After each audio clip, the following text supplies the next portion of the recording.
We say things that don't mean anything, but thanks for listening. Yeah.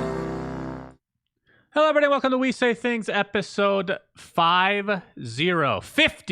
Cinderin. How are you? It's like you? an anniversary again, and we just had one. It's our 1 year anniversary. We had twice. Very nice. It happens. Yeah. It happens. I'm good, Shannon. I feel relatively rested today. That's awesome. Especially considering we're also casting later. Yeah. So that's great. Yeah. How about you? Are you ready for that? At 17 a.m. for you? Yeah, I'm okay. Just been a long few days, which I'll talk about in a couple minutes here. But before we get started, Cinderin, it is patron shout-out time. You take the first half. I do the start now. Yeah, yes. I'll do the start. Okay.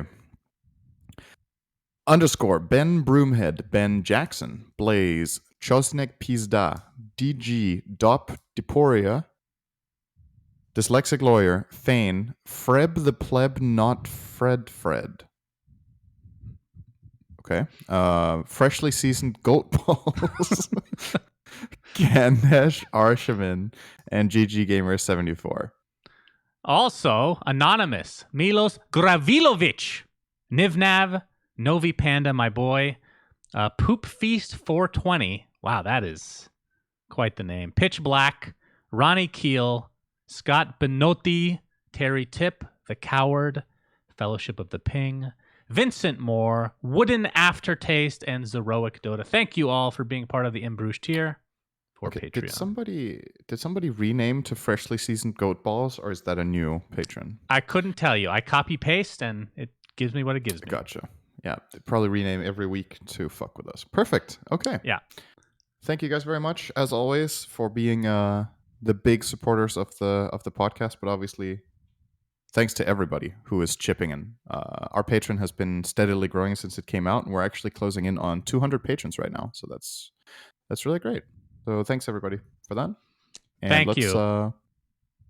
Let's continue with the show, if you can call it that. So I said I've been stressed the past few days, Cinderin. As you know, the custom game we're creating, Path of Guardians, was supposed to come out yesterday. We've had a lot of delays, let's just say. It was supposed to come out in January, actually, if you want me to be perfectly honest. But we've had some issues. Yeah. But I'm going to say this now, and it's going to happen because I'm putting good juju out into the air, and it's being forced by me regardless. It's coming out tomorrow, Wednesday morning. Oh. Western Pacific time zone-ish. General timeline. So basically, by next, I'm sure the Battle Pass for TI will come out about an hour later, which will help a lot. Because we actually have a Battle Pass of our own, Cinderin. So next week we can talk about both TI Battle Pass and the POG Battle Pass. So that should be fun. And the last thing I want to talk about, if you don't mind, is a health issue. Apparently I have a fucking dent in my head, and it's huge. From my headphones. What? From your what? Okay, so hear me out here. So I want to hear this? How do you wear your headphones? Like when you put them on, do you like punch yourself with them every time? Okay, so I'll tell you exactly what happened. Okay, so Tim the Tat Man, I believe is his name. I was watching one of his videos, and somebody in the chat was like trolling him, saying, "You got a dent in your head." And he's like, "Ha ha, I have a dent." And he feels his head. He's like, "Holy shit, I have a dent in my head." He didn't know. So I'm like, I wonder if I have a dent in my head.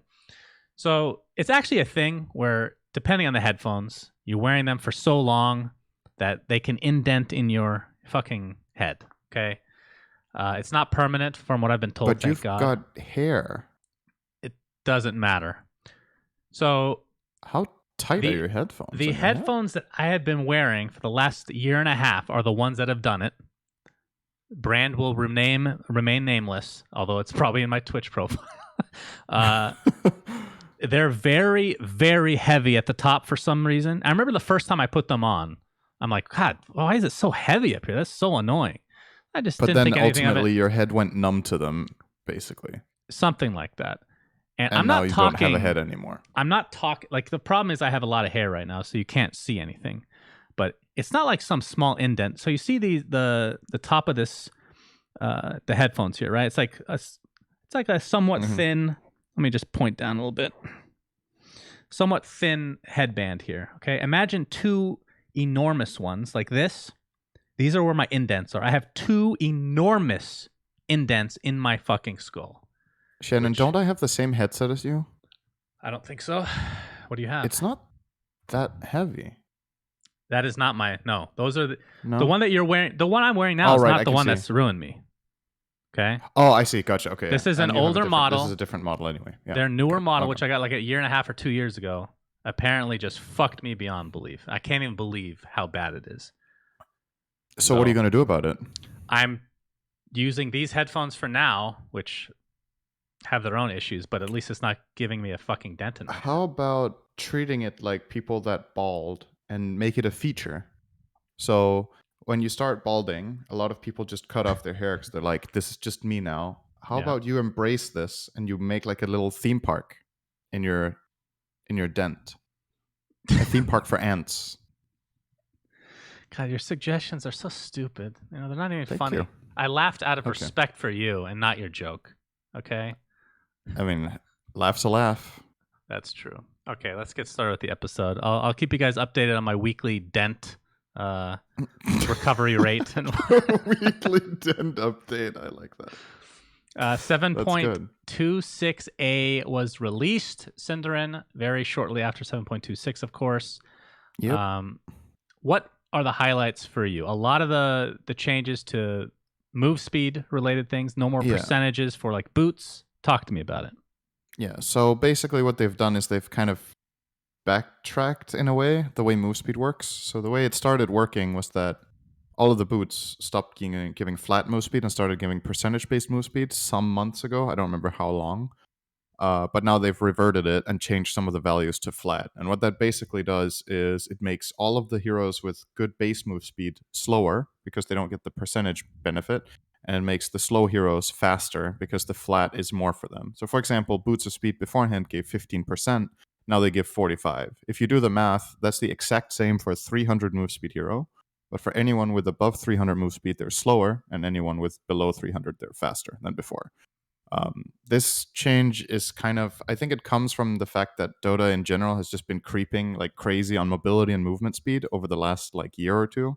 Lots of heroes have got like 2 charged jumps or move speed talents. That's another thing. When boots give percentage, then obviously all your other move speed benefits get amplified. So now move speed talents are worse. A lot of the items that give flat move speed are worse. And now the only items that now give percentage-based move speed are the good old ones that used to, like Yasha, Manta, the Yasha combinations, and Drum still gives percentage when activated. So I think it was a necessary change. I hope we get more move speed reductions or more mobility reductions over the next couple of patches, because I think it's gone too far. Like, heroes are just way too crazy in movement overall. And I think it makes a lot of heroes fade a bit compared to what they used to in how good they are. I think it's part of the reason probably that a hero like Crystal Maiden fell out of favor so much is that she just got too slow at some point. Like, she has always been slow, which is fine. There's nothing wrong with the hero being slow. But when everything else gets twice as fast as you have a problem. Well, they kept nerfing it. It was like literal every patch, 5 movement speed deleted. So what do you expect? Eventually she sucks because of it. One we should mention, Cinderin, is, I was going to say Spirit Vessel. Oh, let's talk about Spirit both. Vessel. So Spirit Vessel, obviously before you had to use a charge and it was negative. Was it still considered negative regeneration? I guess it was the same exact mechanic. It was considered healing reduction. Oh, do you mean the damage it dealt? The damage it deals is magic. No. Okay, let me just explain what it does now. It works in similar ways. Like, the mechanic is not new at all, but now it provides a negative aura that reduces health regen and heals and lifesteal by 20% in 1200 AoE. So that means it's always working even with 0 charges, which we talked about this in the cast, is beneficial at certain times of the game. But now the actual damage over time that you can apply when you get charges has gone down from 60% to 35%. So if you combine them, it's less than before. Yeah. What do you think? In addition to that, I think we should mention this because we just talked about move speed. It no longer uses windlace, so it doesn't give move speed anymore, and it costs the same as before because the recipe was increased by the price of windlace. So that's another nerf. The move speed is just worse. I would say this item is, in most cases for me, it is slightly worse than before because of all the factors of it not having the move speed, of the fact that when you stack it on top of a key target, it's a little bit less. But it also, something important I think that people underestimate is the importance of the thing being an aura. Like, they just look at the numbers and they're like, oh, it went from 60 to 55 when it's activated, and now it also has 20% AoE, so everybody just immediately jumped to the conclusion, wow, this item is so much better than before. But to me, the fact that it's an aura around the carrier means that you can counterplay it. Beforehand, you get vesseled and you're just like, oh fuck, I'm vesseled. Now you can get far enough away from the vessel carrier, and that will reduce the healing reduction by 20%.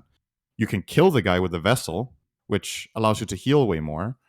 And yeah, I mean, those are the two new things, right? So then it's about, I think against certain lineups, the new one is better. If you're playing against a lineup that has a lot of AoE healing, let's say something like Chen, I think the new Spirit Vessel is really good because everybody in the team is regening all the time. Or maybe something like Necrophos, you could make a case it's better because he can't really get away from the 1200 range because he's so slow, and he's healing his team all fight as well with Death Pulse.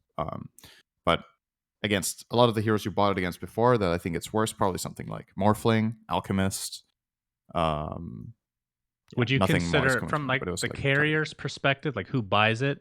In theory, it's better on tankier heroes now, people that can survive through fights, right? Yeah, people that stay in the fight. And that's another thing, right? A lot of the vessel buyers were like hidden run heroes. Like, you saw it bought on Weaver, you saw it bought on Ember Spirit, where you jump in, cast your spells, vessel someone, and jump out. And now if you do that, it's not nearly as impactful as before. So yeah, I mean, 1200 radius is big. It's not like the aura is small, but in a lot of fights, this does matter quite a bit, especially the fact that you can kill the guy with the vessel is pretty useful.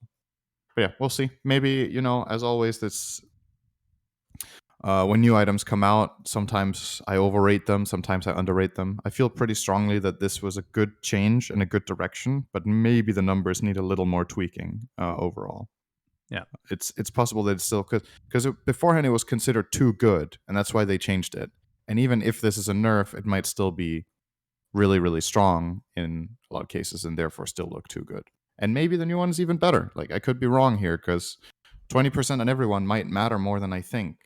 It's just the fact that the item was usually bought to hard counter one hero, right, in the game. Sometimes two. So, yeah. So I want to mention Silver Edge no longer reduces regen, Cinderin. That was in for how long, would you say? Was that a thing? I want to say 1 month, 2 months. In, let's say, 3 or 4 years, there's going to be two personalities that have an argument over a trivia question, whether Silver Edge ever reduced regen, because it only occurred for a fucking month and they got rid of it already. Jesus Christ. But as a result, Cinderin, talk about IF Skadi, the changes. Yeah, so they put it on Skadi. Skadi is the same item, but now it reduces all regen, heals, and lifesteal by 35%. So people have been talking about there's not enough ways of reducing healing. Now there's the aura from Vessel, and you obviously still have AA, and, well, then they took it away from Silver Edge because they thought it was dumb, and then put it on Skadi. I don't know how much I like it, to be honest. I think out of all the changes in the patch, it's my least favorite one. It doesn't mean I hate it. It's just I can't really explain it. It feels a little bit weird, right? I like it. Skadi does this. I'm sure a lot of people like Skadi wasn't bought a lot anymore. Like, people were buying Satanics and Butterflies and Daedalus instead, pretty much exclusively. So now I like the fact that Skadi is better, and I like that it has more value, but I don't know if healing reduction was what it needed to do. But maybe it's really cool. Like, it gives you, as a counter carry, the option of somewhat countering Satanic, for example, with your own carry build by going Skadi. It makes it more appealing. So I'm a big fan of the fact that Skadi is better. Well, like you said, this is a bit, like similar items like Satanic. When I say similar items, similar tiered items, Satanic were built far more often. This is a buff. There's no question about it. But right. And you're saying it's weird. That's fine. I like it personally. I like weird. You know me. Mhm. Is this enough for this to become a more relevant item than it was previous? Yes. I'm not sure. I think We'll so. see. I think it is. Okay. Yeah. What about okay? And then- I want to mention nullifier debuff is no longer dispellable. Oh yeah, true. That's different. Does too. that mean BKB will not take it off?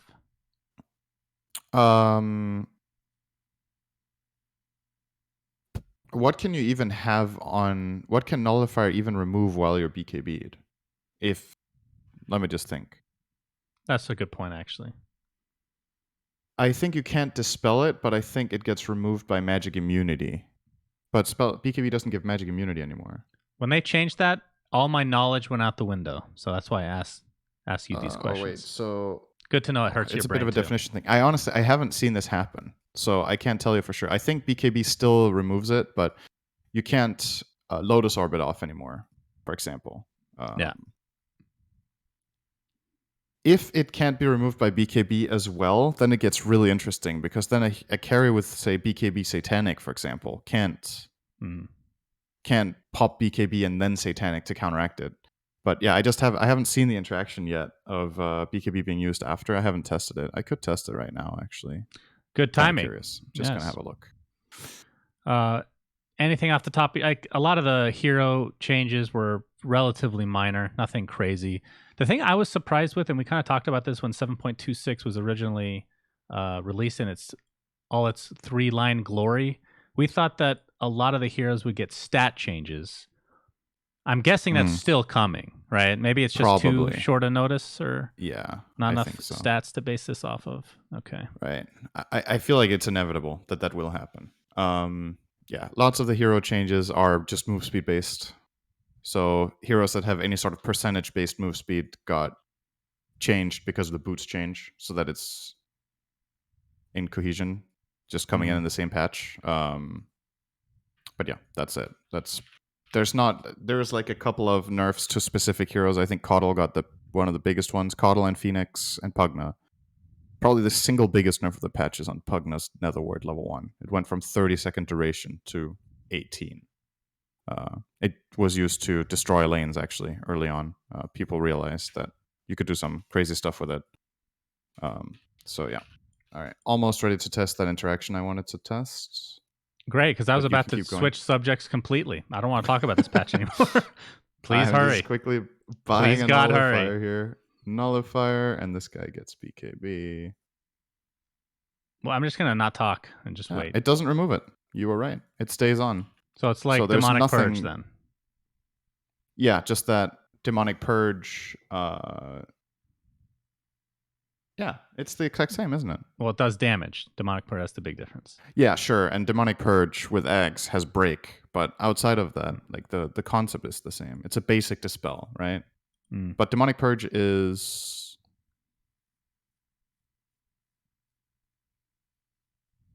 Yeah, okay. Anyway, that's fine. But I'm guessing you can't apply it while BKB is active, though. Correct. Okay. Yeah, that makes sense. That's another thing Demonic Purge has over it then. All right, moving on. Ninjas in pajamas have picked up the Chicken Fighters syndrome. We cast Chicken Fighters. They got destroyed by, I believe it was OG Seed. Then they got picked up by NIP. And then as a result of being picked up by NIP, they took their slot in the tournament that they didn't get into, the We Play tournament, and then they destroyed OG Seed under the NIP name. What do you think about these boys? Of course, we should go over the roster for those that don't know.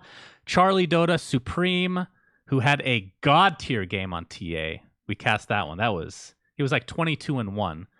Saberlight, Era, and Seneko. Era, of course, we talked about him before. One of my favorite players of all time from Heroes of Newerth. Super nice guy. Played on Fnatic with No Tail and Fly and all the rest of the guys. Just hasn't found that same level of success in Dota for whatever reason. Yeah. What do I think about the team? I think I'm a bit unsure. I mean, they're still very new, right? I think the individual skill is there for the players. I think the player that in that team that has stood out the most to me in I want to say the last month is probably Supreme, the mid player. Has impressed me quite a lot with his plays in pub games primarily that I've played with or against him. And then watching them play competitively, he's definitely transferring his skill over. So it's an interesting team. I think putting on the realistic goggles here, they're playing in Europe. There's a lot of stacked teams right now. You're playing against all of them in these online tournaments because they have nothing else to do. So you need to beat OG, you need to beat Nigma, you need to beat Secret, you need to beat Liquid. Even if they merge in some of the tournaments, there's also VP who's looking really strong right now. There's a lot of teams you need to beat. But I do think in terms of how the old NIP ended off, I don't think from an organizational standpoint that this team is performing worse. I think it's performing probably on par with the final iteration of NIP toward the end.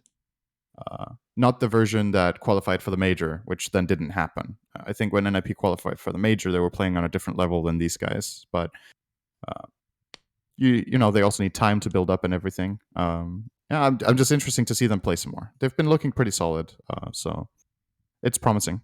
I think the biggest wild card for me is, I mean, you talked about Supreme. I don't know much about him other than what I've seen. Obviously, he was very, very good. Actually, first game he got destroyed, and then he destroyed back. But Seneco's the biggest question mark for me. He's the biggest wild card. I think he's supremely talented, and I don't know, everything I've heard about him is negative, personality-wise. Just, of course, I don't know what's real. I can only attest to what people have been telling me, but it's always been something personality clashing-wise within every single team he's been on.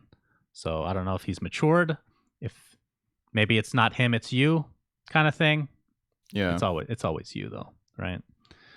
So I don't know. He has like the highest ceiling of any player, any support player that has not made it to like the top echelon, in my opinion. Right. Okay. So before, I know what you're going to transition into now, but before you do that, I want to tell this quick story about the Kaya and backpack that I wrote down, because I feel like it actually it ties in more. Huh? Oh, okay. I was going to talk about this, but okay. Yeah, we'll do that after. Okay. It's just this ties in more with, actually we should have had it right after the patch because it kind of ties in with this. So if you remember last episode, we were talking about how some ideas, like I think we talked about Pango ulti, right, being an idea that was really old from the Play Dota forums, and then it finally makes it into the game like 10 years later. So one of the beta testers wrote to me afterwards. He had listened to the podcast, and he was like, did you know that Kaya and Backpack are ideas that date back to before the Play Dota forums? Kaya and Backpack are ideas from DotaAllStars.com. So the Backpack was suggested in 2005. The Backpack was suggested, and so was the Kaya. A lot of gems. That's awesome. I think it's fun to see how basically it seems like the design ideology or the history of the game is... It's almost like IceFrog is waiting for the right time. It's like when the game reaches a state where he can finally introduce some old idea that he kind of liked, but felt like the game wasn't ready for. To me, it's cool that these 15-year-old ideas get put in the game. Those were two he just mentioned. I wondered. There's probably more, right? Well, I'm sure there's like some giant ass list. I don't know how they keep track of stuff. It's on like some crazy whiteboard in their offices or something. But I'm sure there's thousands of ideas that they just look at every now and then, like, would this work in today's game? It's just imagine being the person who is developing or patching this game, and you have this idea for 15 years before you put it in. I'm just trying to wrap my head around the perspective of this. Like, it's pretty fascinating to me. I'm sure I mean, either he disliked it for 14 years and he was like, whatever, let's try it. Or he liked it, but he was like, I need to wait for the right moment for this. And you wait 15 years. So who the fuck came up with neutral items? That's the real question. Somebody smoked some crack neutral 15 items years were invented ago? by Warcraft 3. So thank you. They were already there, right? They just dropped when you farmed camps back then. So that's an even older concept technically. I mean, that's true. It wasn't quite the same, though. That is kind of true. It is a bit of a blast from the past in that regard. I never really thought about that. But neutral camps have so much less significance than those camps did back then. Like, those were required to take, as opposed to now they're just like, it's a luxury almost to some respect.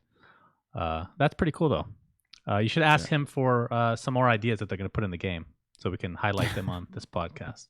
Tell us what's next. Tell us what will be in the next patch before it comes out. I'm sure Everyone will love that. Actually, you can Okay. ask them why they haven't buffed the fucking fountain yet. Is that an idea? Tell them to put that idea down, huh? In our mod, by the way, I have to say this. In our mod, Cinderin, you know what I do with the fountain? No. I increased the damage significantly. I gave it multi-shot, and I gave it break. It fucks you up if you dive fountain. That's how it should be, okay? That's going to be the one idea they take from our mod into regular Dota. You just wait and see. There's going to be a revolution. Like, based on how much you hate fountain diving, why don't you literally just make it one shot in your mod? Like, that's what you want. That's not true. So you make it seem like I'm on one extreme. I don't think so. I think the extreme is what it's currently in the game, actually. It's very easy to just sit in fountain at the end of the game with certain heroes and do whatever the fuck you want. So in the mod, I've actually tested it. If you're super farm, you can go get a kill, but you're probably going to get killed by the time you get back out. Not always, but you'll be at the very least extremely low, regardless of how much farm you've had. So that's how it should be. That is balanced. It's at its extreme right now. Okay? Yes. Thank you for agreeing with me. Right. Yeah, absolutely. I've noticed that all your ideas get implemented in the game, but not mine. I wonder why. Obviously, somebody is hating on me, you know? Maybe your ideas are not balanced. We'll see. Well, one day, one idea will get in. So we talked about PPD retiring last week. Well, Universe has retired now, and I'm just going to read exactly what he wrote because it's super short. I have decided to retire as a player from competitive Dota 2. Whenever I do anything in life, I tend to be an all or nothing type of person, and Dota was no different. For the past 10 years, I have given everything I have to this game/competition, and it was an incredible experience. Now the time has come to pursue other interests and figure out what comes next. Thank you to my fans and past teammates for the amazing memories I will never forget. So, 2 players on the same team from TI have now retired in the same week. What does that mean? Or is that just coincidence? Is TI they were canceled? also on the same. They were also on the same team now, right? They were on NIP, sure. But then Universe got released because of COVID, and then the two things are probably linked, right? They might have also released him because he wanted to retire anyway. We don't really know like what the order was here, but yeah, is Sumail next, Cinderin? I don't think Sumail is next yet. Yeah, these are two of the. Are they the 2 oldest players from that EG roster outside of Fear? Oh, well, AUI, Fear still plays. I think AUI I don't know if AUI is older than PPD. He might be, actually. I'm not completely sure. Well, either way, age is still... These players are not too old to play competitive Dota. There are players playing at a very high level right now that are older, so it's not an age thing, but it's about the thing that happens to a lot of people, right, is that they want to do something else. And, you got to admire the fact that he put in so much time and effort and everything, but you also got to admire when people want to do something else. Like, people are obviously celebrating all their accomplishments and everything, but, you got to... It may be a little difficult to understand like the magnitude of this if you haven't been in it yourself, how much Dota takes out of you, how much energy, how much time, how many sacrifices you make if you're playing at a high level. So I think for a lot of people, it's natural that when you've been there, done that, and things are kind of declining, that you start thinking about the other side, right? And for Universe, unfortunately, I don't think he lacked the skill to keep playing at the very highest level. But the way things developed in the last few years, he just hasn't had the same impact that he used to. And, if he kept winning tournaments nonstop, would he have retired now? Probably not, but maybe. You never know. But, I think it's a pretty natural thing. Sometimes you just get burnt out too, right? Yeah, it could be whatever. Like, people will make up their own reasons, right? Like, oh, it's because he's past his prime, or it's because he isn't winning anymore. And who are we to tell, right? You don't know. Like, if he would have been winning everything, he might have felt like this was the time anyway, for whatever reason. But obviously, hugely impactful player. I think he just determined or contributed a lot to how offlaners play. Toward the end, when he played support, I don't think that really influenced the scene very much, but his offlane years really made a big difference for how tons of players played. I think for a lot of players in Dota, he is considered one of the most stable players of all time, just in terms of performance. He would always show up, play well. Sometimes he would pop off completely, but usually he would just be like super solid, doing his job and executing the strategy. And for a lot of teams, that is extremely high value compared to having someone that's hot and cold, where sometimes they cost you the game. It was extremely rare that Universe lost the game for his team. And it was common that he carried it. And that's, Yep. super high value. So On Heroes, just he hated too. amazing. That was fucking Darkseer, man. Yeah. I mean, he's going to go down as one of the best players of all time, of course. And of course, there's been a lot of situations where people retire and then come back. A lot of that comes down to just being burnt out. And then after a few months, you're like, okay, I just needed a rest. Now I'm good to go. So who knows if that's going to be the case. But there's been a rumor that, I believe it was on Reddit, that both players, or players in general, have been told by Valve that TI is canceled. I think this is kind of one of the, it's not a conspiracy theory. It's not out there that much, but let's just assume it's true, even though I don't think it personally is. Do you think that would have that kind of an effect where people just start retiring if TI is canceled? Like this was like in their mind, like this is going to be my last year, and then it ends up being canceled. Like, all right, fuck it, I'm gone. That, I think, is a true possibility, yeah. That some people are like, I want to go out with TI-10. This will be my last year. This will be the last I do. And then you have to choose, okay, well, if TI is canceled and gets moved to next year, do I want to stick it through for this? Or was this where I was mentally? I was like, this is my last year. Like last calendar year. And if that's the case, then yeah, I could totally see that maybe they even talked about it together, PPD and Universe, and were like, this is going to be our last one, ride or die. And then if they have been told that it's canceled, then they retired based on that. I don't know. I genuinely don't know, but it's a possibility, right?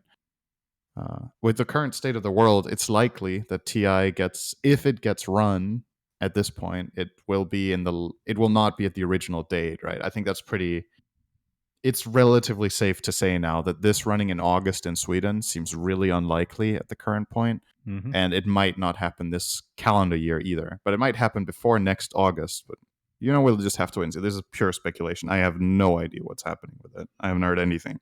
But yeah, it's exciting to find out what happens, not just for TI's sake, but also for Dota's sake in general. Like, what do we do as a community with the year when TI isn't there? Like, what are people going to do? Will there be a battle pass? What's it going to contribute to? Are Valve going to put in a lot more energy now that they don't have to execute a TI, which is a huge thing to execute with programming all the stuff for the battle pass, with making new things for the game, with running the event? If they don't have to do that, will they put more effort into other things that people have been asking for years, like spring cleaning or new player experience, advertising the game?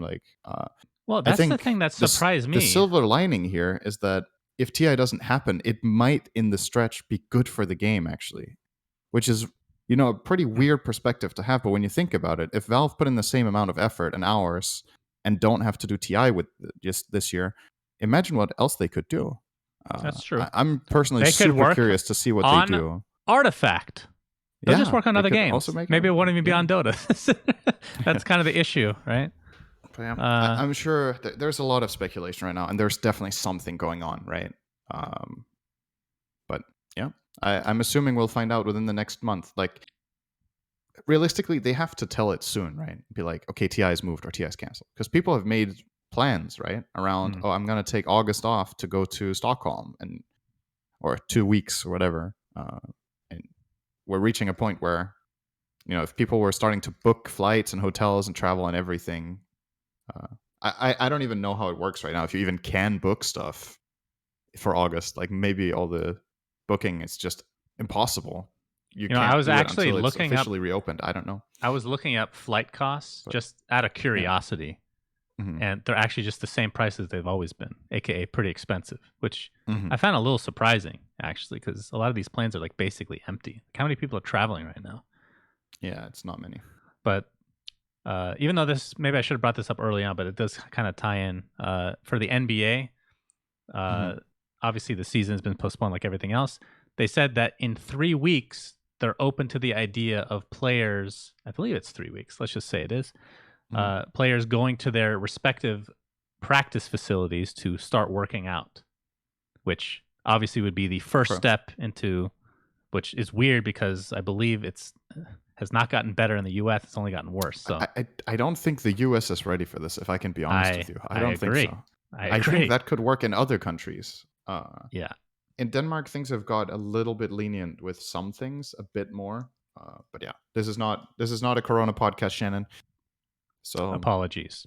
Everybody will be able to find everything about that everywhere else. We talk about other stuff From Corona that is just as important. To Artifact. So, Artifact. Pest to cholera. So here's the thing. I know we asked for feedback on how much we talk about Artifact, and I understand that it's going to be a mixed bag. I think we're just going to go with what we feel like we want to do first. Because the thing you guys have to remember is this is supposed to be a podcast about just esports in general with an emphasis on Dota 2. But if there's not much else to talk about Dota 2, like we might as well talk about some Artifacts, Syndrin. Yeah. There's been 2 updates since we missed last week's. So let's talk about that. And it's actually some interesting ones. So first thing that was revealed is that there is a single mana pool shared across all lanes. That is a huge That's change. A big change. And you start at 3 mana still the same, and you cap at 10? They didn't mention if there's a cap or not. Okay. There probably isn't. Or if there is, it's higher than 10. It's got to be, right? Yeah, I think it probably would, because they said rounds go by a little quicker now. They've rebalanced some of the cards in terms of how much they cost. So, like the ones that were super powerful are still like a lot of mana. But some of the earlier game cards that used to be like 3 mana are probably going to be like 1 or 2. So that's a cool thing. Each action will cost at least 1 mana, which we kind of thought was the case because we saw a lot of the, like even just using an item will cost a mana. So that's another thing to keep in mind. Another question mark that we had was whether heroes of a specific color were needed still to play a card of that color in that lane. And it's exactly the same as it was before, apparently, which is good. Initiative is now called Quick. And you remember in the beta, it was called Quick originally. Yeah. And then they changed it. And I was like, what the fuck? This is the worst initiative. Quick is so much better. I don't know why they ever did it, but now it's coming back. And this is the big one, Cinder. We've speculated about this all day, all night. Arrows point forward by default, but can be modified temporarily. That is so that means cards will impact arrows. Yes. But you attack forward. Yeah. So the way that they mention it is this is basically removing arrows, right? It's basically what it says.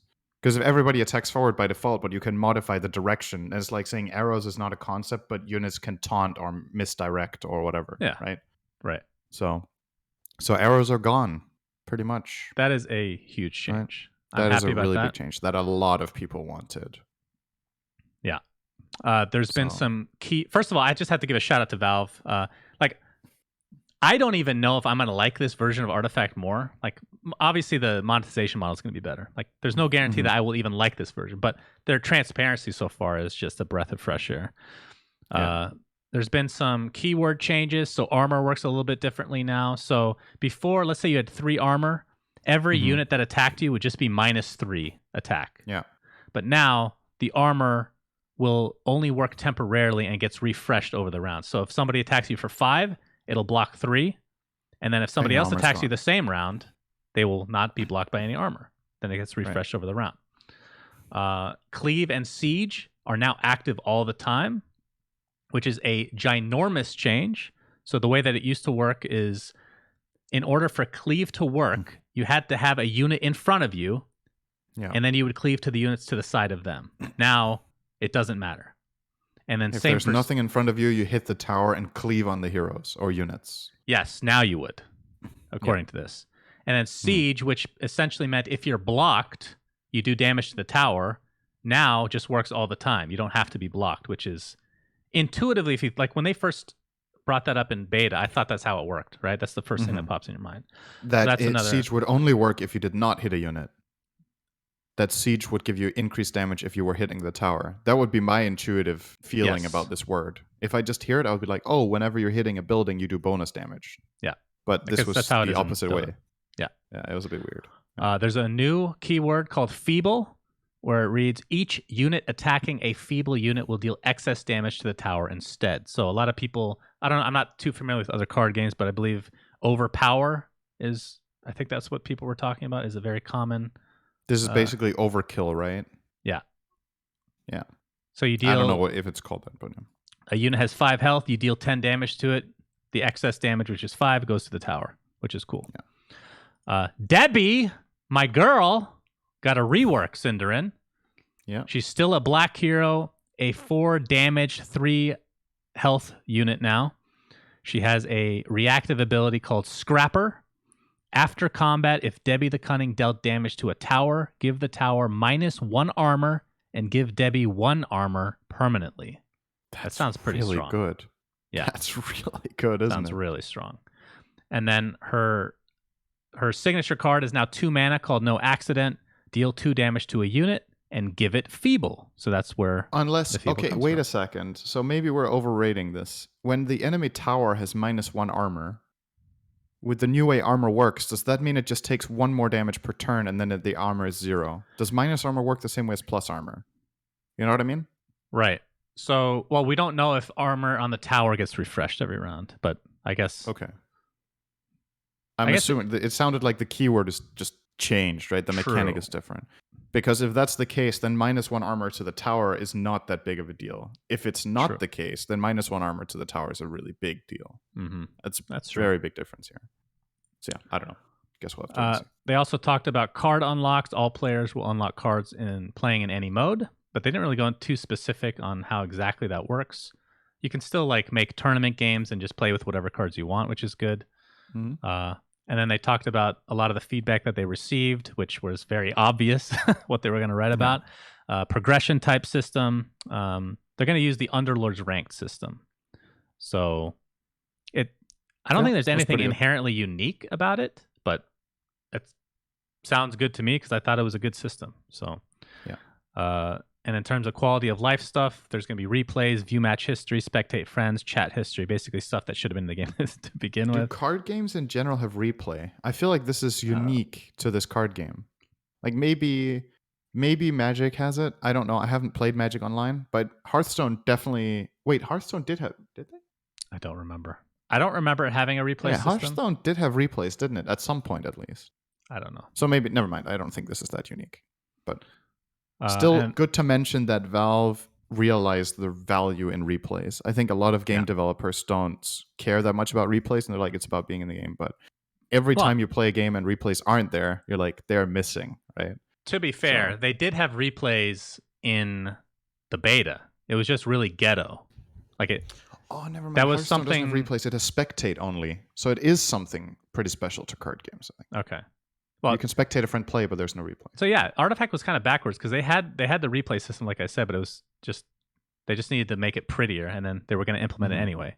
But they didn't have spectating of friends. I always find that really annoying. So that's going to be a big feature. And then they're going to come out with a single player campaign, which is cool. So excellent. Oh, nice. Maybe make one for Dota 2. Yeah, new player experience. Artifact Update 2. That was only number 1, Cinderin. Yeah, Update 2 came out yesterday. The new hero philosophy I found interesting. This is, again, just the transparency of Valve. I mean, you can read this since I've been talking so much. Yeah. Okay, so, yeah, they basically are, I don't know what the word is for this. I'm going to say streamlining, or they're going to set up like an ideology for how certain cards are going to work. So this is for the heroes. So all heroes should have at least one ability. There were tons of heroes in the previous version that didn't have an ability, right? Like Keith. Keith. Keith. Yeah. No, there were more. It's just been too long since I've played. But I remember there being multiple heroes that had no active abilities. So they want that to be the case, so it's fun. Axe, for example, yeah. So to make it more fun, I think it's great. Usually I'm not that big of a fan of we've talked about this to death with Dota design of streamlining things, but I don't think the thing about this is it doesn't really streamline it in the sense that all heroes are the same. It just makes all heroes a bit more exciting and fun to play, but they're still going to be super different and unique, so that's great. It's like saying every hero in Dota should have an active ability, which is the case. There's no hero that only has passives. Wraithkin got close at some point. Yeah, he got close, but then he got more actives again. So you should be excited to draw a hero's signature cards. So this has definitely been a thing in the previous version of Artifact, where a lot of the heroes, their signature cards felt like bricks. You know, it's like you pick a hero for your deck because it's strong, but then to counteract that, the signature cards were weak. So it felt like you could get unlucky and have strong heroes, but then you draw their signature cards and you're like, fuck, I wish I just drew a regular Keef's card. specifically was Keef's, for example, was atrocious. awfully bad. So yeah, they want to change that so that you're excited to draw those cards. Signature cards should avoid being situational. I don't know about that one. I don't know how they're going to manage to do that. I feel like everything in a card game is situational, but maybe what they mean by it is that the signature card should not have no use in certain situations. Like, for example, Gust is a situational card because if there's nothing in the lane, it does nothing, right? Maybe that's what they mean, that a card like that will be redesigned. So all of them have a use in a lane. Don't know. Signature cards should generally be at their best when their corresponding hero uses them. So maybe a bonus to the power of it if it is used by a select hero, or it just have really good synergy with that hero's abilities in general. Bonus if a hero has small self synergy. Well, there it is. It's fine to have 2 abilities on a hero if at least one of them is a passive. So no hero will have 2 actives, is what I'm reading here. Mm-hmm. And finally, it's fine to have a strong active and passive abilities on the board. They create interesting threats to play around. Very much agree with that. It's what makes Dota very interesting as well, is that there's so much strong stuff. That it's about counteracting each other's strong stuff rather than who is 5% better than the other guy with the same stuff. Mm-hmm. So yeah, good. Yeah, this philosophy sounds good to me overall. Need to see some concrete designs, but definitely the right idea in my opinion. Well, here are the concrete designs. They have. We talked about Debbie. That was one of the neutral heroes. Well, not neutral. What were they called? The creep heroes, I think they were called, for each respective color. It was something like creep heroes. I think so. I think creep so anyway, heroes, yeah. They came out with the rest of them. So Keef the Bold for the strength, or for red cards. He is now a 3/8. He has an active ability with a 3 round cooldown. It costs 1 mana. Each unit pointing at Keef the Bold battles itself, which sounds really strong, depending on if you can get them to taunt with him you first. Yeah. And it comes with a 2-cost signature called Reckless Charge. Swap caster to a neighboring position. It taunts. And it's a quick card, which means you gain initiative. Well, is it? I guess it's still called initiative. You maintain quick, right? So you play this and it's still your turn. So there's kind of your taunt. So what is taunt? Is that cleave to you, or is it just the opposing? Like, is it all units that could technically target you now target you? So it says swap caster to a neighboring position. So that's the part I don't quite understand. So you click on, let's say taunts. You. That's the way I'm reading it, but I don't know why it's worded that way. So swap caster to a neighboring position. So what does that mean? Swap it to a neighboring position. So go to like left or right. Yeah, it's like phase boots. Okay. So you go to left or right, we assume, and then it taunts. Yeah. Okay. Yeah. So when you taunt, what I'm asking is, does that make every opposing unit target you that can? That's what it does, right? So all the 3 units across you now will attack you. Right. That's another thing we haven't even taught. Like, we assume it's only 3 units that can attack you now. We don't even know for sure. Yeah, that's true. But let's say it is. Then this card, based on the philosophy they just introduced, makes a lot of sense. Because this card is really good with Keef, right? Yeah. Because Keef, by taunting, will now make all of the opposing units attack themselves if he has his active ready. Which, by the way, is called Stop Hitting Yourself, which I love. That's a great fucking name for an active. They better keep it. Stop hitting yourself. Yeah. All right, take Farvan. Yeah, so then we've got Farvan. He was, out of the creep heroes, probably widely considered, I want to say, the weakest. Probably what? Outside of Arena, right? What? Farvan was the best. What was it called? He was considered the best? I think so. Well, okay. Arena. I remember this card being really good when you played, what was it called? Draft, right? He was good in Draft, but in Constructed, nobody used Farvan, right? Nobody used any of these in Constructed. Who the hell would use a neutral card? They were awful. Unless he didn't have the cards, right. I guess. I think some mono reds could use Keef. Maybe. I don't think so. Maybe I'm wrong. Maybe none of them were good. So yeah, if we compare it to Draft, then scrap what I just said. This was one of the best cards in Draft, hero-wise. So anyway, he's different too. He still has the Prowl of Vanguard card tied to him, which works the same way. Correct me if I'm wrong. It's a 2/4 that gives neighboring units 1 armor. What was it So before? It was a 3/5, right? No, before it had 0 attack. It was a 0/2, I think. Or maybe it was a 0/4. It was 0 attack for sure, and then maybe then like it was 4 0/4. health. Yeah. And it gave neighboring units 1 armor. 2 armor? I think it gave 1. That sounds like a terrible card for 4 mana. Are you sure about this? It didn't cost 4 mana before. Well, either way, it doesn't matter what it used to be at this point. I'm looking it up right now. I want to see it. Prowler Vanguard. 0/6. 6. Okay. Nearby allies have 1 armor, and it cost 4. Yeah. And the old Farvan the Dreamer was a 4/10, and in every hero has been nerfed in terms of stats in this that we've seen so far. Farvan is now a 3/5, and he has Pack Leadership, continuous effect, +1 attack for each ally in lane. That's pretty good. That you can only have pretty 5 good. though, right? You can only have 5 in lane now. True. And the old one had, what was his old passive? That was armor, right? Yep, he was very boring. It's just +1 armor on each side, I think.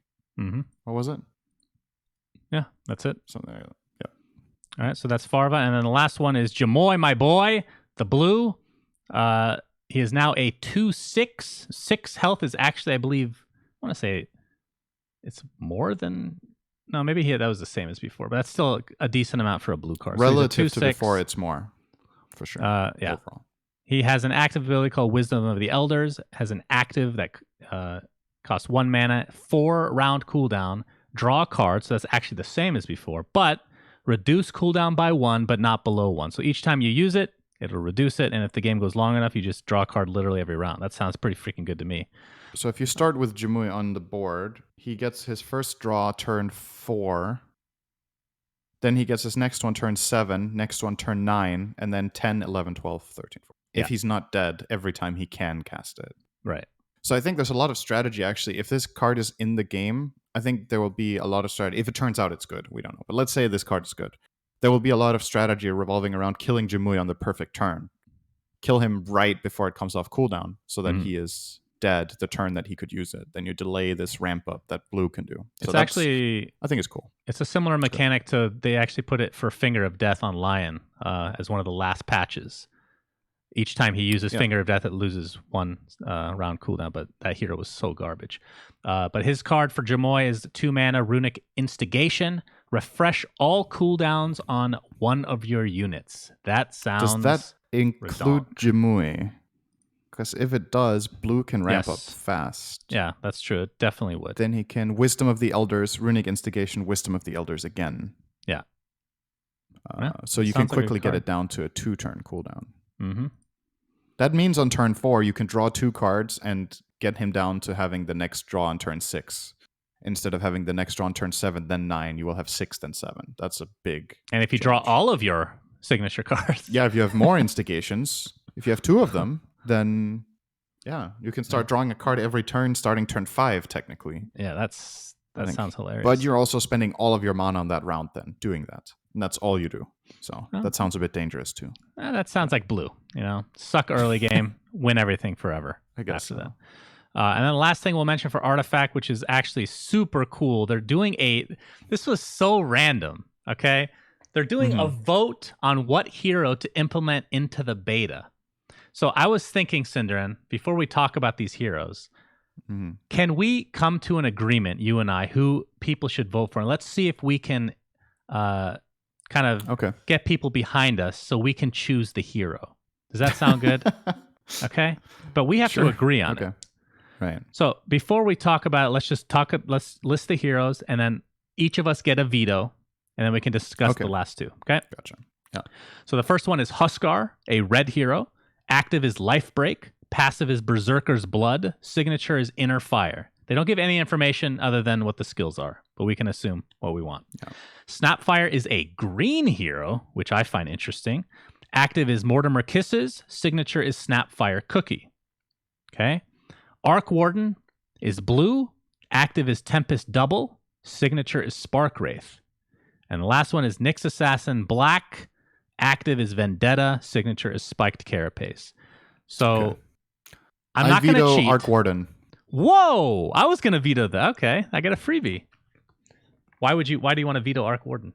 Fuck blue. Man, Syndrin, I can't believe we're agreeing on something. Holy shit. Yeah. What? You Okay. better not veto mine now, though. You'll be surprised what I'm going to veto.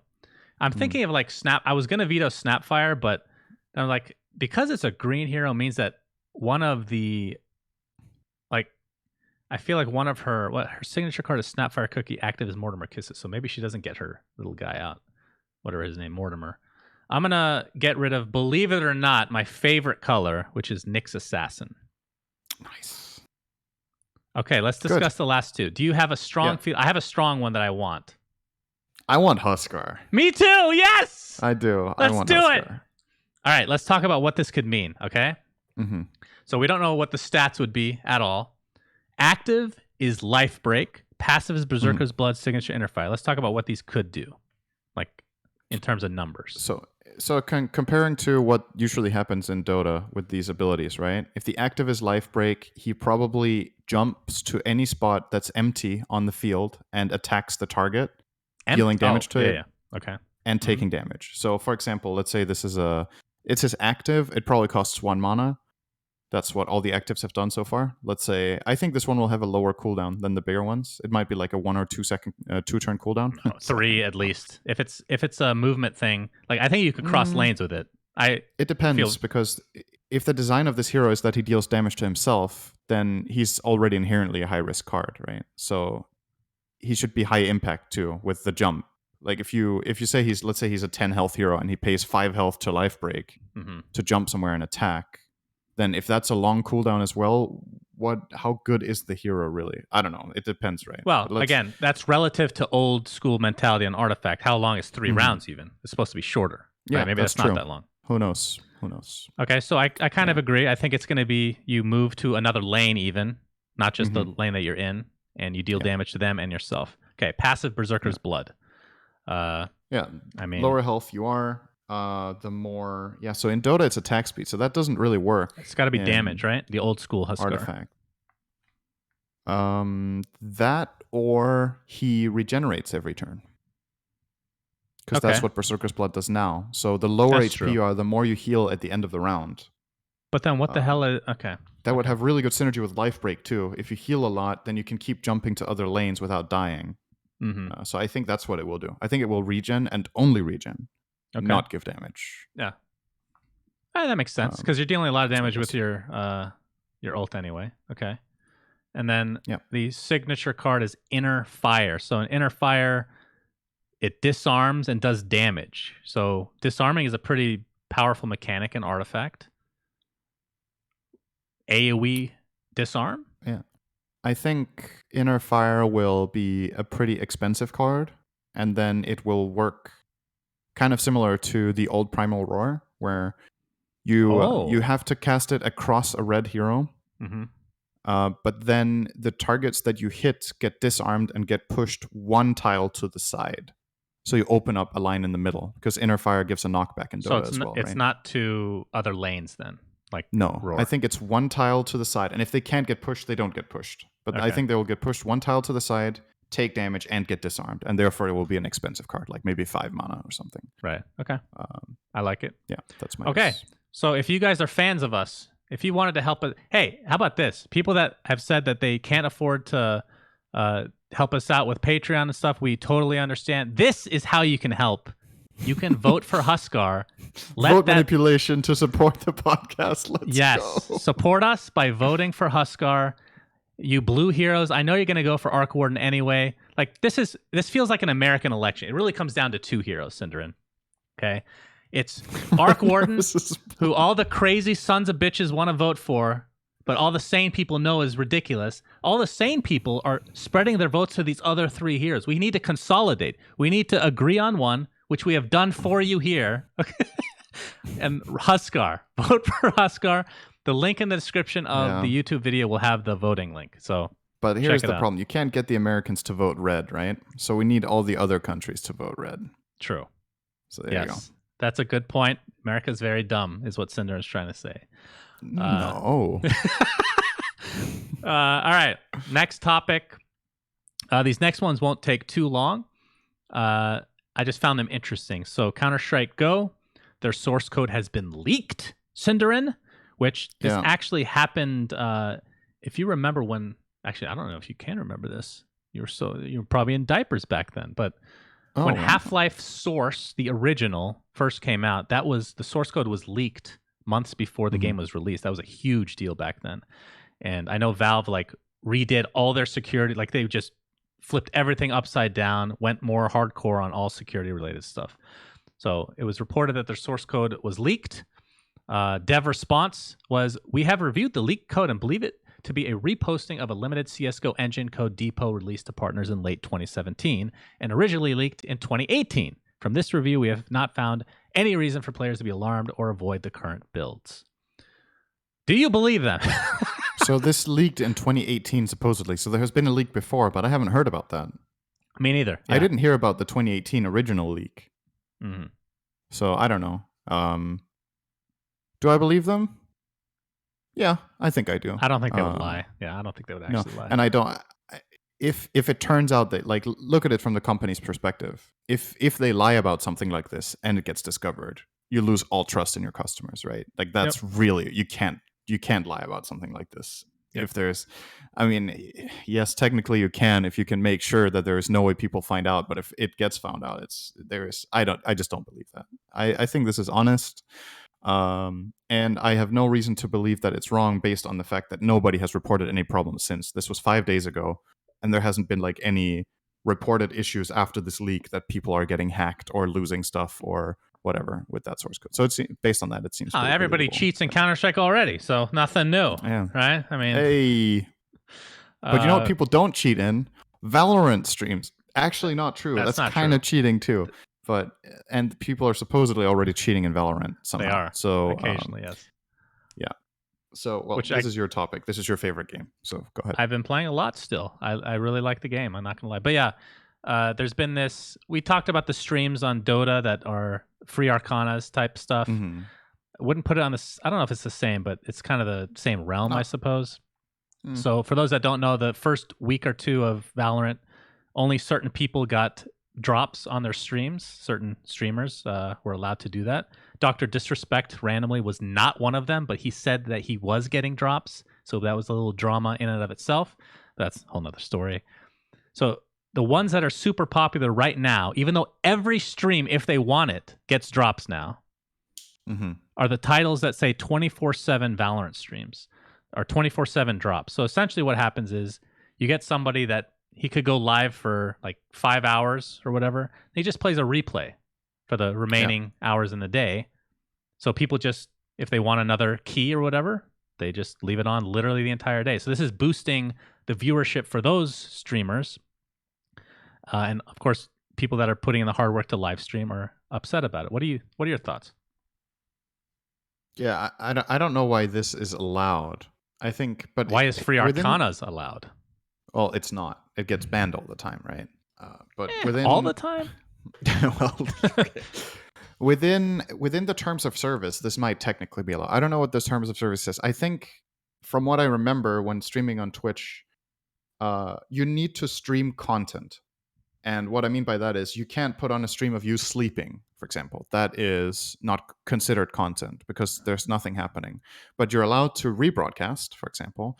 And technically, this falls under a rebroadcast. You're just rebroadcasting 3 times in a row. And if that's not against the terms of service, these people are technically not doing anything wrong in terms of the rules. Now, you could say in terms of ethics or whatever you want to call it, this is a bit scummy because you're not making content all the time, but you're taking away content from others specifically because you can farm drops. And tons of these people that watch these Valorant streams, they just want to get keys so that they can get access to the game or they can sell them or whatever. I'm assuming you can just trade the key to somebody else, right? Like is it linked specifically to your account or can you give them away? No, you can't give it away. It's linked to your account. Right. But you could make multiple accounts and then you can sell the account that has a key. So it's still like selling, right? So people are this is basically it's kind of like a content farm. You know, it's farming. It's not authentic. The 50,000 people that are on a stream like this aren't actually watching the content. They're just there, but they still receive ads. So the advertisers get fucked over a bit too because the people probably don't see these ads, right? But they still play for them.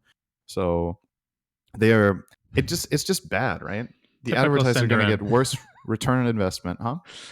Just typical you thinking about the sponsors of all people in this No, entire issue. I'm thinking about everyone, right? I know. The That's why I biggest love you, losers bro. here, the biggest losers by far is obviously the other streamers, because as far as Twitch goes, they sell their ads, they get their viewership, that's cool. But the other streamers that are putting up live content that people should want to try to watch because there's actually something happening, get dwarfed by this, because whoever got into this 24/7 game first and this whole farm thing, when people open the Valorant page, they will usually gravitate toward the most watched streams, right? And if they're the 24/7 streams, they go there.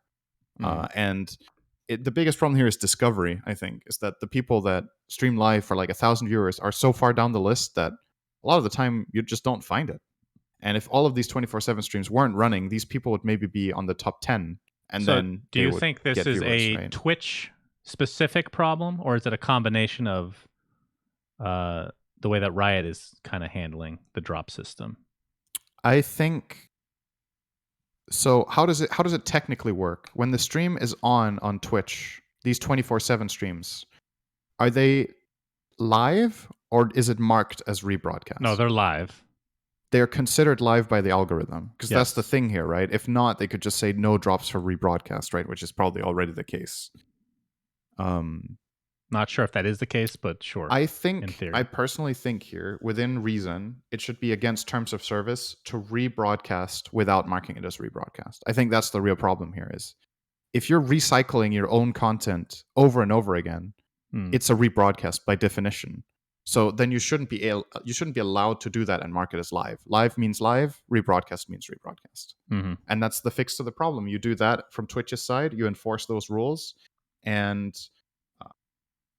it's relatively easy, right? Because let's say these big streamers do this shit, and obviously tons of their viewers have already seen this content before. You have 50,000 viewers, there's no way these people haven't seen it before. It can get reported that the same thing gets played again. Twitch go and check. If they confirm that's the case, these people get a warning, and the second time it's some sort of ban for doing it, whatever duration, whatever punishment. If you do it that way, then you remove this whole recycling of content while it's live, and as soon as it's on rebroadcast, you just program in there's no drops during rebroadcast. I think that's the most elegant solution I can think of right now. It protects the other streamers. It protects the value of the drop.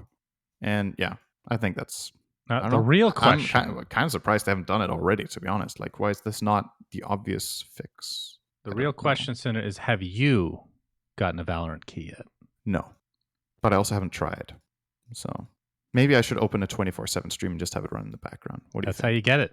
That you should take advantage while you can, I'm not going to fucking do that. Last topic before we get to the mailbag, which I guess you can pick which two you want to do for the mailbag, by the way, or which one of the two. Yep. NVIDIA RTX Voice. Have you heard about this?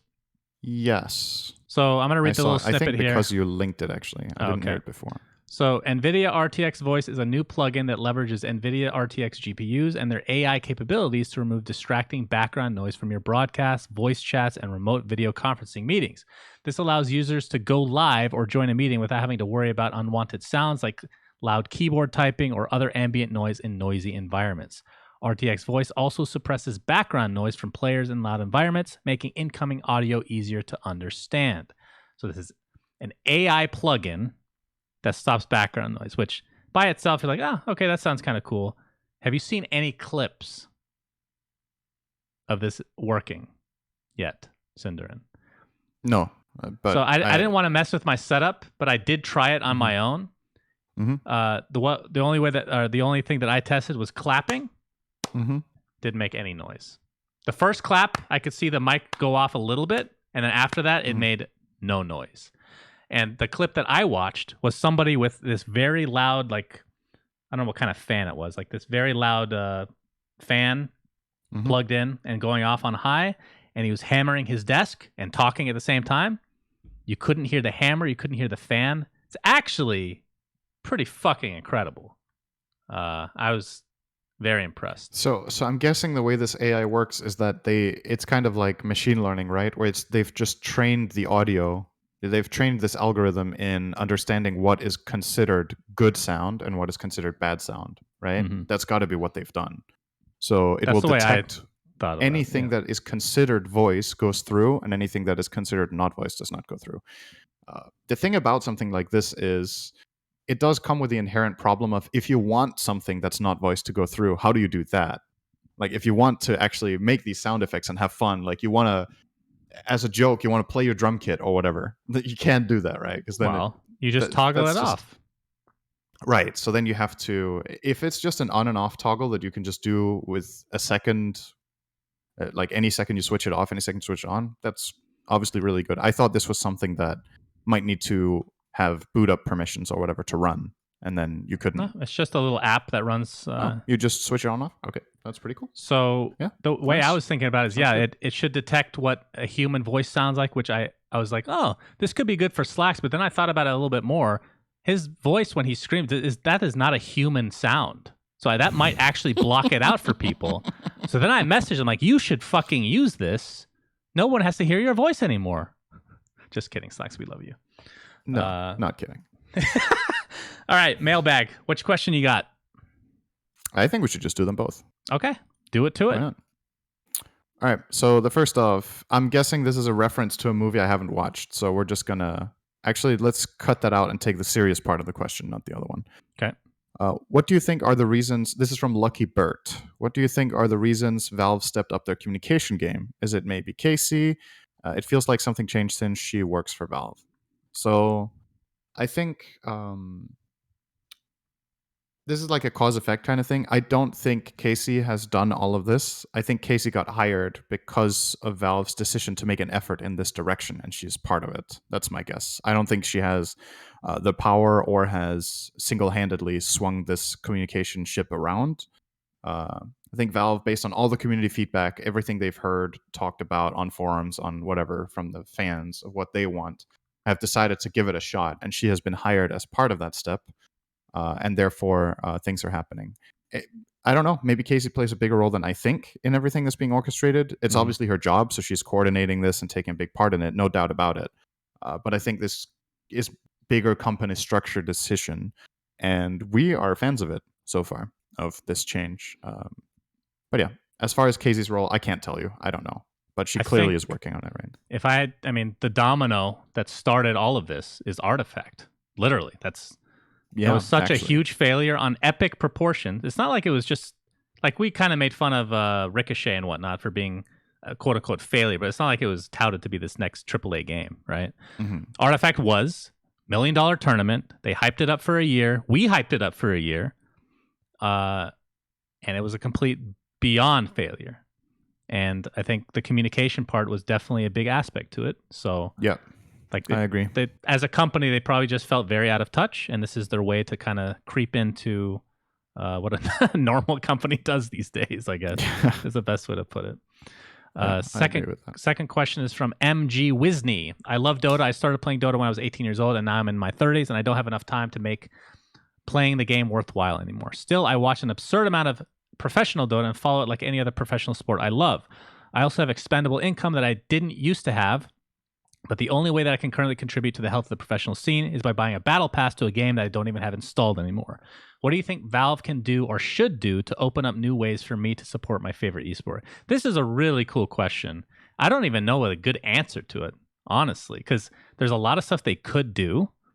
Right. But in terms of like what money you can put in to support them that isn't related to specifically playing the game, or I mean, obviously you don't want to buy a battle pass if you're not going to use any of the functionality. I have a pretty good suggestion for what he can do, actually, if he wants to support Dota more. So what you do is you go to Patreon and then you make Smurfs. You make Patreon Smurfs, and then you use the In Bruges tier on our podcast. There you go. Good. Now you've supported a lot more. 24/7 Patreon stream right here. So obviously what other games have done, or what sports do, is the large part of the money that comes in is from merchandising, right? The problem from a Valve perspective with merchandising is, in order to merchandise, you kind of need to have stable leagues with stable teams so that you can sell said merch. And with Valve's approach to the competitive scene and how they handle it, I think that's something they're probably going to stay away from. Obviously, each individual org have their own merch. Like, if you're a fan of any team, you can buy their shirts or apparel of any sort. But they Is it? It's called apparel, right? Actually, Yep. apparel. Merch. Yeah. Yep. Yeah, I said apparel for some reason. That's something you Apparel. eat, an apple. Apples. Buy the new apples. Um, but outside of that, what could Dota do? So we've talked about having more than one battle pass, for example, like having other stuff during the year that contributes. So it's not just TI, and also so that the money you contribute maybe reach other teams. So say we get this league system in the new DPC, maybe there's something that contributes to the tier 2 league, where people can support the up and coming league somehow. Maybe a battle pass specifically for that only, so that not everything goes to the top. But again, that's still a battle pass. I would say if you're watching their streams, which this young man is, then supporting in some fashion the tournament organizers, the content creators. Obviously, I believe he is in the Bruges tier, so, or at least in one of the tiers.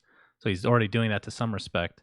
But I feel like the tier 1 players, they don't really need help. They're the top of the food chain when it comes to the Dota scene. So if you want to support people, support the scene, it's the people that maybe aren't getting as much, which is, again, third-party tournament organizers, content creators, other personalities, and all in between.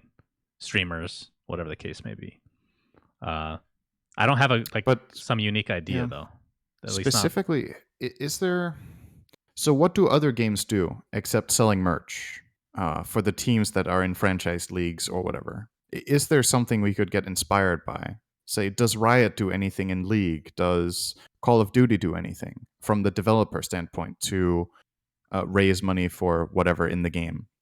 Or because nothing really comes to mind for me right now that Valve could just flat out just get inspired by and kind of copy. Like, how would you support Dota? So basically, he's asking for a way to support Dota where he doesn't get something in the game in return, but gets something outside of the game in return. And what can you get except they have the secret shop, which, supports them. So also supports the game, but it's Valve that you're supporting, not the players. What else can you really do? Like, what outside of game content can you give to people that want to spend money but not get stuff in Dota outside of merch and that? Like, could you get some sort of thing where when you reach a certain contributor tier, you get better tickets to events, maybe? Maybe a better VIP packaging of some sort for live events, so people that really want to support the game get something cool in return. Don't know. Live events are kind of, for me, the big potential here. If you look at traditional sports, if you want an analogy for basketball, there isn't really that much. So you can go to a game, which is the ticket itself. You can buy the merch, like you said, or whatever apparel or whatever stuff they have in their store. That's number 2. Number 3, which is what is 99% of what I do to support my team, is just watch them on TV. Because they have TV rights. Obviously, it's a little bit of a different game there, which if you want to make the closest comparison, is streams. Watching streams. I think you don't have to feel like you need to contribute something if there's no way to contribute other than to watch. So, interesting question, though, because never really thought about that from that perspective, because we've kind of brought this up before. There's a lot of people that have quit playing Dota that still watch, a lot of people that maybe don't want to get back into the game because it's too much information. I totally understand that, and finding ways to cater to them to some degree is, I think, pretty important. But it's still, I had this thought yesterday. It's fascinating how many people are like, I don't play the game anymore, but I will spend $100 on the battle pass. It's like, everything you get is in game, and you're not getting. I mean, it's basically a donation if you think about it. At that point, it's like, I like this game, I want to pay something to it. Where, in any sport outside of the game, you get a physical product in return, whether it's a ticket to a game or a shirt or whatever. I don't feel like this mentality really is that much there for sports, where people are just like, I will send a check of $100 to my favorite sports team and say, good luck this season. Like that thing doesn't, I don't know, it doesn't really happen to the same extent. So it's pretty fascinating to me that people, just want to help fund the game because they love it, but get nothing in return. That's a very unique. Well, it really is kind of donation. It is, but like from my perspective, if I'm watching like a pro player from basketball, which I have, stream, I'm not gonna. People sub to them, people donate, and I'm like, dude, this guy has made probably like $100 million. I am not subbing to him. My money is not going to make any difference. It might as well be like literal, like, I don't know, a good a good analogy. I was going to say something with feces, but I couldn't think of anything good. That's very unique for you. If I watch like a college sport or something like that, then yeah, I'd feel more inclined to do something of that nature. You know, somebody that's not making a ridiculous shit ton of ridiculous goddamn money. But yeah, that's just my perspective. So okay, I believe we have come to the end of this episode of We Say Things, episode 50. Sunderen, have you watched In Bruges? Since it's the 50th episode, I haven't watched it. Thank you. I will promise you, today we're going to take a step in the right direction. And what is that? You're going to turn on your TV? Hasn't been on in months. What do you got? Nah, fuck it. Okay, thank you for joining us, everybody. Until next time, SUNSfan and Sunderen signing out. Remember to vote for Huskar. Make us proud. We need a name for our viewers, by the way. We sayers. We need a stupid name. You guys come up with that name as well. Until next time, SUNSfan, Sunderen signing out. Goodbye, everybody. Thingers. See ya, thingers. We say things that don't mean anything, but thanks for listening. Yeah.